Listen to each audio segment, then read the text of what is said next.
conocido como Sayyid al-Shuhada, es decir, el Señor de los Mártires, fue el segundo hijo del matrimonio entre el Imam Ali y Fátima, la hija del profeta. Por lo tanto, era nieto del enviado de Dios. Fue el tercer imam de la casa profética, sucediendo a su hermano Hassan y precediendo a uno de sus hijos, llamado Ali. Hussein nació el tercer día del mes de Sha'ban durante el cuarto año del calendario islámico, es decir, en el 626 según el calendario gregoriano. Por aquel entonces se fundaba la ciudad de Edimburgo, una de las más importantes de Escocia. También en ese mismo año, los representantes del Imperio Bizantino derrotaban a fuerzas ávaras, eslavas y persas en el primer asedio a Constantinopla. Asimismo, en Japón nacía el emperador Tenchi, el 38º de aquella nación.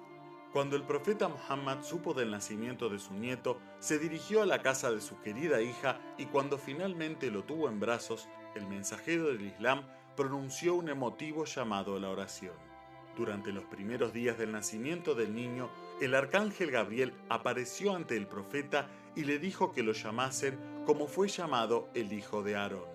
Así fue como el nombre de Hussein fue el elegido para el segundo hijo de Fátima, la luminosa. Desde el día de su nacimiento hasta la muerte de su abuelo Muhammad, el enviado de Dios expresó en muchas ocasiones el afecto y el amor que le tenía a quien se convertiría en imam. Selmán el persa cuenta que un día vio a Hussein en el regazo del enviado de Dios, quien le decía: «Tú eres un eminente, hijo de un eminente y padre de los eminentes. Tú eres hijo de un imam y padre de imames. Tú eres la prueba de Dios, hijo de la evidencia de Dios y padre de las evidencias del Todopoderoso». Una de las frases más contundentes por parte de Muhammad hacia su nieto fue: «Hussein es parte mía y yo soy parte de Hussein». Tras el fallecimiento del profeta, Hussein, que por entonces apenas tenía 6 años de edad, vivió 30 años junto a su padre, el imam Ali, aquel hombre ejemplar que gobernó con justicia y vivió con pureza y devoción. Tras el martirio de su padre, el imamato fue transmitido hacia Hassan, el hermano de Hussein. En aquel entonces, Hussein se mantuvo siempre al lado de su hermano y defendía cada una de las causas que éste encarase. Luego de la muerte de su querido hermano, y según lo que había dictado el mensajero de Dios, el liderazgo de los musulmanes pasó a manos del imam Hussein, que mantuvo este cargo durante 10 años. Prácticamente todo ese período coincidió con el califato de Muawiyah, un personaje sin escrúpulos, de mucho poder, nacido en una opulenta familia que inauguró la dinastía omeya y pretendía mantener su dominio a toda costa sin importar las consecuencias.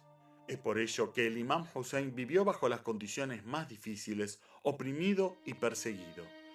Esto se debió a que las leyes y regulaciones religiosas que protegían y amparaban a la comunidad en general y a los desvalidos habían perdido peso y crédito a causa de la prepotencia del gobierno omeya. Como Muawiyah quería cimentar las bases para el califato de su hijo Yazid, pretendía obligar a los demás a que le jurasen lealtad. Pero el imam Hussein, que siempre bregó por mantener el Islam que había predicado el profeta, se opuso. Fue así que el imam y su familia sufrieron aún más aflicciones y angustias. A mediados del año 60 de la Égira, Muawiyah murió y su hijo Yazid tomó su lugar. Apenas asumido, este hombre, tristemente célebre por su adicción al alcohol, ordenó al gobernador de Medina que le tomase juramento de lealtad a Hussein y que si éste se negaba, le enviara su cabeza a Damasco. Bajo amenaza, el imán partió hacia la Meca con su familia y buscó refugio en el santuario de Dios. Esta noticia se expandió a través del pueblo islámico que, cansado de las injusticias del gobierno de Muawiyah e incluso más descontento cuando Yazid asumió como califa, comenzó a recurrir a Hussein. Empezaron a llegar cientos de cartas desde Irak invitando al imam a aceptar el liderazgo de la población con el objeto de comenzar un levantamiento que derrocase la injusticia e iniquidad reinantes. Naturalmente, tal situación era peligrosa para Yazid, que durante los ritos de peregrinación en la Meca había enviado a alguno de sus seguidores a asesinar a Hussein. Por ello, el imam acortó los rituales y partió hacia la ciudad de Karbala. Al llegar a la costa del río Éufrates, el caballo del imam se negó a continuar. Hussein cambió de corcel 9 veces, pero increíblemente ninguno quería marchar. Consciente de lo que le deparaba el destino, el imam Hussein aconsejó a quienes lo acompañaban que se retirasen de allí porque era a él a quien querían. Allí mismo, el 10º día de Muharram del año 61 de la Égira, el imam se alineó con el pequeño grupo de seguidores que había permanecido junto a él frente a un numeroso ejército enviado por Yazid, que para entonces ya tenía más de 30.000 soldados listos para atacar. La batalla dejó sin aliento a Hussein y a sus seguidores, a quienes durante días se les había negado el acceso al agua y alimentos. Agotados y asediados por las tropas de Yazid, finalmente tanto el imam Hussein como sus compañeros y familiares fueron martirizados. Aquel triste día, mujeres y niños también fueron acribillados por el ejército de Yazid.